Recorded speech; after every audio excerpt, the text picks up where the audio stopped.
Pemirsa, pendampingan secara psikologis juga terus disampaikan kepada keluarga korban pesawat Sriwijaya Air EJ182 dan kita juga sudah terhubung dengan Mbak Cassandra Putranto, seorang psikolog untuk menanyakan sebenarnya seperti apa pendampingan yang memang bisa disampaikan kepada keluarga untuk siap untuk menghadapi peristiwa kecelakaan besar seperti ini, Mbak Cassandra. Assalamualaikum warahmatullahi wabarakatuh. Memang dalam kondisi bencana seperti ini, tentu saja pendampingan psikologis sangat penting untuk bisa diberikan atau disediakan bagi keluarga korban. Dalam hal ini, berbagai reaksi yang muncul akibat dari tragedi kecelakaan ini tentu harus bisa diterima dan diperhatikan dengan seksama, ya, terutama tentu diberikan juga pendampingan oleh para psikolog yang memiliki kompetensi tentu saja pengalaman dalam bidang ini.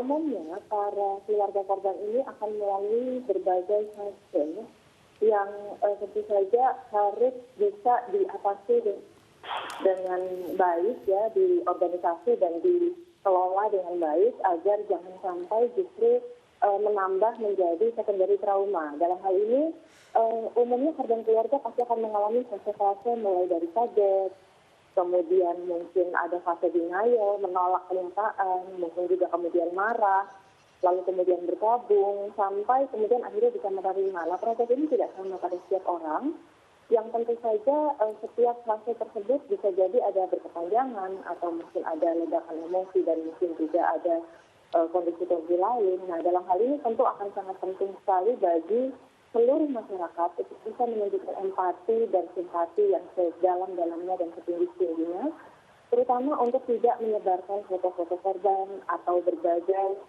kejadian yang mungkin kelihatannya berkait padahal belum tentu terkait.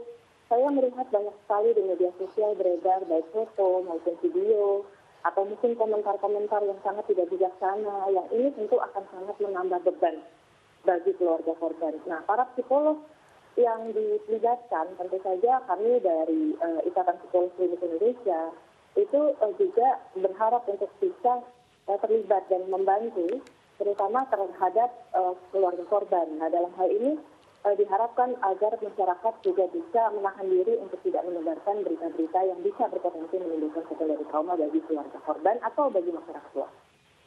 Baik, Mbak Cassandra, ini peristiwa kecelakaan semacam ini seberapa besar sih mengganggu psikologis keluarga korban?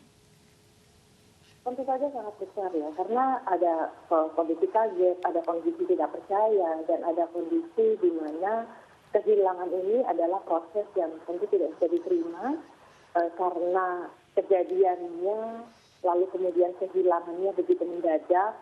Ya, nah, lalu kemudian juga mungkin ada kisah-kisah yang ada misalnya tidak sempat bertemu atau mungkin ada kondisi-kondisi yang masih sesali sebelum kehilangan ini. Tentu saja akan sangat berat bagi keluarga.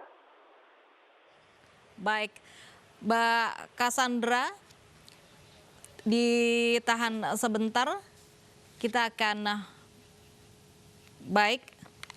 Kita masih menantikan keterangan pers juga dari Rumah Sakit Polri. Kita lanjutkan kembali. Mbak Cassandra tadi menyinggung soal media sosial yang juga bisa mempengaruhi begitu psikologis dari keluarga korban juga. Nah, kemudian keluarga korban ini bagaimana harus menyikapinya? Karena memang di sisi lain ini harus menantikan informasi juga dari media. Pada dasarnya tentu media formal maupun media sosial diharapkan untuk bisa memberikan keterangan yang berimbang dan tidak berlebihan, yang tidak berpotensi untuk menimbulkan kekerasan sekunder ke keluarga korban. Dalam hal ini pemberitaan yang berlebihan, yang mungkin terlalu banyak, bahkan ada beberapa yang mungkin berusaha untuk mewawancarai keluarga dan lain sebagainya, ini tentu harus dihindarkan. Nah, dalam hal ini biasanya krisis center yang memang sudah dibentuk baik di Bandara Soekarno-Hatta maupun di Pontianak, itu tentu sudah dikelola dengan baik agar tidak memberikan kesempatan kepada media untuk bisa langsung memberikan mendapatkan akses kepada keluarga. Karena mewawancarai langsung keluarga dalam kondisi bersedih tentu akan sangat tidak empatik dan sangat tidak manusiawi. Ya, oleh karena itu mohon agar menahan diri, terutama juga masyarakat luas nih, untuk tidak menyebarkan foto-foto atau mungkin video-video atau mungkin kenangan-kenangan. Baik, kalau tadi kita bicara soal sosial media, berarti artinya memang yang harus dijaga yang menyampaikan berita-berita hoax di sini tentang kecelakaan pesawat Sriwijaya R182 begitu. Kemudian apa saja yang mungkin bisa diberikan kepada keluarga korban khususnya, Mbak Cassandra? Yang jelas memang akan ada semacam psychological first aid, itu artinya bantuan pertama psikologi yang harus diberikan kepada korban dan keluarganya, lalu pendampingan selama proses ini, terutama nanti ketika proses identifikasi korban.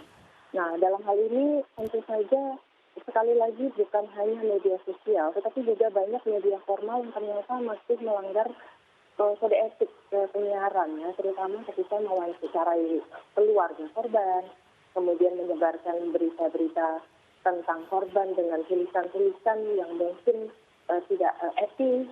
Dalam hal ini tentu kita harus memikirkan keluarga korban yang di dalam prosesnya itu masih harus melalui proses-proses emosional yang tadi saya sebutkan, mulai dari kaget, shock, lalu kemudian mungkin menyangkal, masih berharap, lalu kemudian juga nanti akan ada fase marah, baru berkabung dan lain sebagainya. Nah, tentu saja pendampingan psikologis harus betul-betul bisa mendampingi setiap keluarga korban yang kita ketahui berjumlah 62 orang, ya.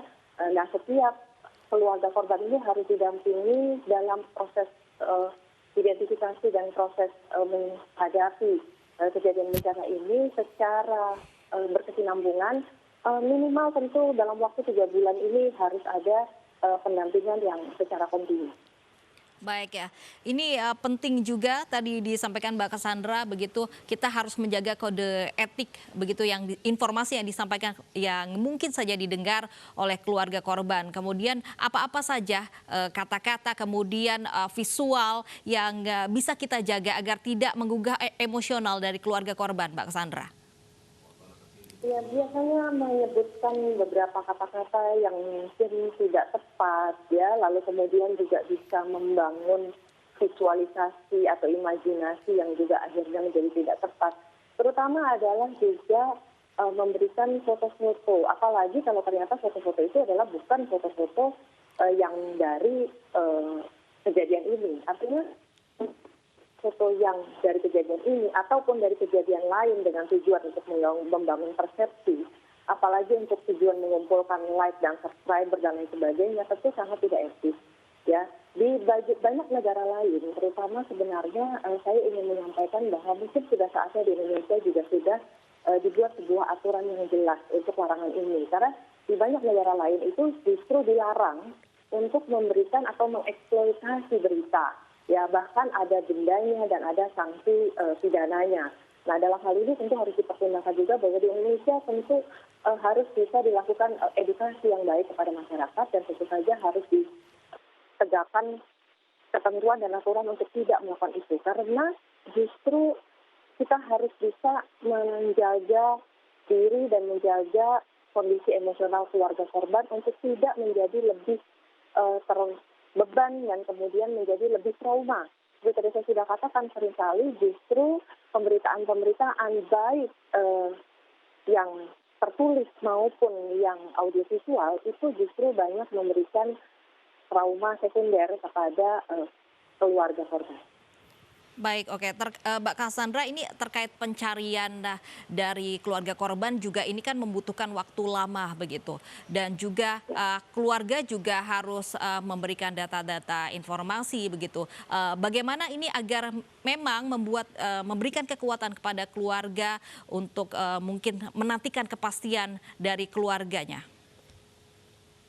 Ya, memang sekali lagi psychological first aid dan proses pendampingan psikologis yang dibutuhkan itu umumnya ada tahapan-tahapannya.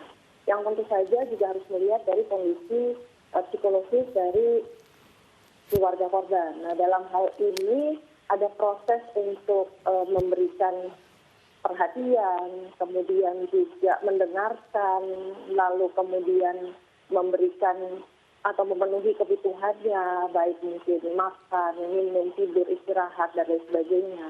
Lalu kemudian juga ada proses untuk memastikan bahwa proses administrasi ini, pencatatan, lalu kemudian juga bagaimana identifikasi ini bisa diberikan oleh nanti tim DCI, Disaster Victim Indonesia ini juga untuk bisa melakukan identifikasi korban karena dicocokkan dengan informasi dan keterangan baik DNA dari keluarga ataupun informasi-informasi lain.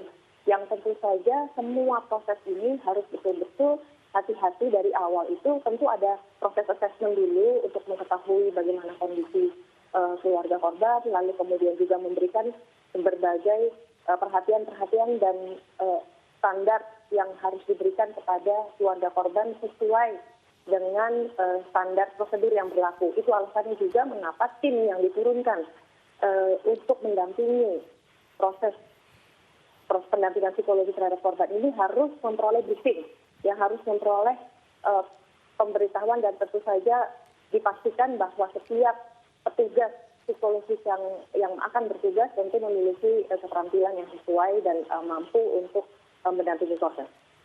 Baik, terima kasih Mbak Cassandra Putranto, psikolog. Begitu, semoga memang keluarga korban ini diberikan kekuatan dan juga pendampingan psikologis agar memang kuat menghadapi dari bencana kecelakaan pesawat Sriwijaya Air EJ1.